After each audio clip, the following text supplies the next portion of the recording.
is an odd notion. Where did we get our ideas? Where do we get many of our ideas for what we are presently engaged in, our systems of government? Montesquieu? Montesquieu, certainly. And Voltaire, from the French. Not the other way about. But I can't imagine the French ever revolting.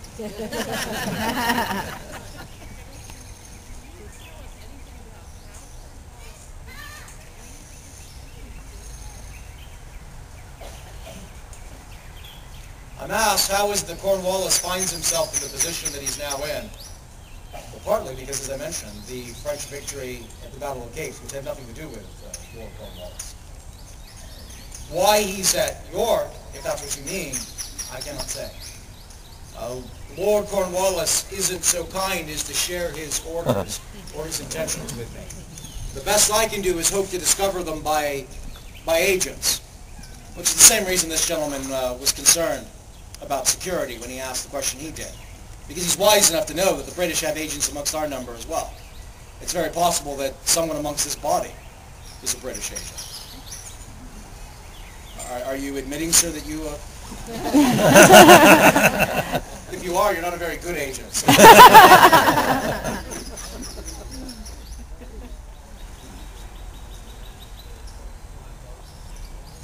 Oh, absolutely not, sir. The question is, what terms will I expect for capitulation at York? I think we should follow precedents, don't you?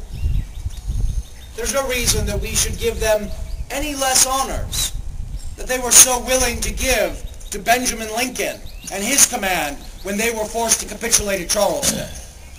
They will not be allowed to leave, sir. They will be taken as prisoners of war. They will not be allowed to maintain their arms. They will not be allowed to march from their works with their colors flying and playing the tunes of the victorious army, as is custom. They will have to play German or British tunes.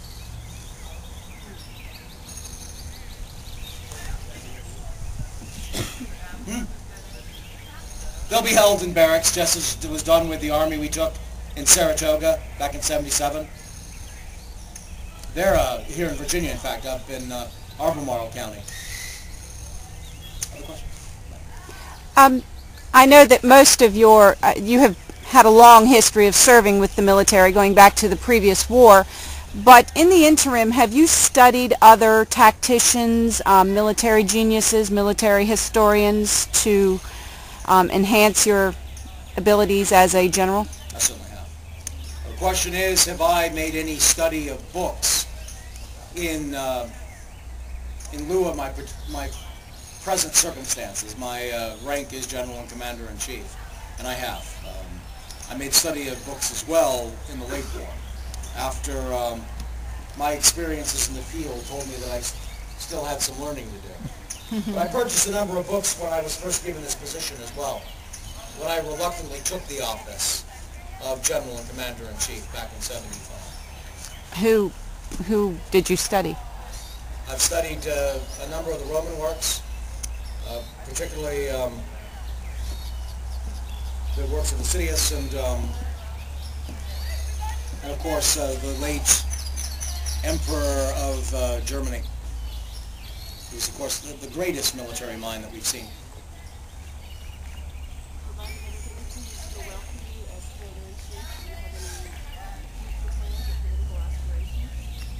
I've already been a member of Congress, man. There's no higher office in these United States. But the question was, do I have any aspirations, or what are my intentions after this war? If this war terminates in a manner that is pleasing for our nation, if we are victorious, then my only hopes for my own future, ma'am, is that I may be allowed to return to my home along the Potomac, to enter into a peaceable retirement. What's to become of the people of Yorktown during the siege? Well, most of them are already gone. The question is regarding the people of York and what will occur with them during the siege. As I say, most of them have left, not all. In fact, the general in command of Virginia's militia and your governor, Governor Nelson, he owns a house in York, and he believes his uncle, who also owns a house in York, is still there, hasn't removed himself. But at present, York is mostly occupied by British and German soldiers, Virginians who support their cause, and a great number of runaway slaves. Very few residents of York. No. General Washington, sir, can you share with us some personal information concerning the men who served under you, their ages, their background, who cares for them if they become injured, how long do they serve? Tacitus, I meant to mention. Thank you. The question is regarding the individual soldiers, their ages and how long they serve, and who cares for them, which is, of course, our medical board. We have an entire board of medicine. In fact, one of the purposes I have in coming here, I don't mean to the city, but I mean to this very site, is that we have this empty building no longer being used, standing right here. And I've been making a tour of the city to determine where we might be able to find hospitals. Because even though I'm certain that we will enjoy victory at York, it will not be done without loss. Soldiers are required by law to be betwixt the ages of 16 and 60 years of age, though you will find, if you walk amongst the numbers, that there sure appear to be men who are younger than that age, and there are certainly some men that are over the age of 60. They come from all parts, all walks of our nation.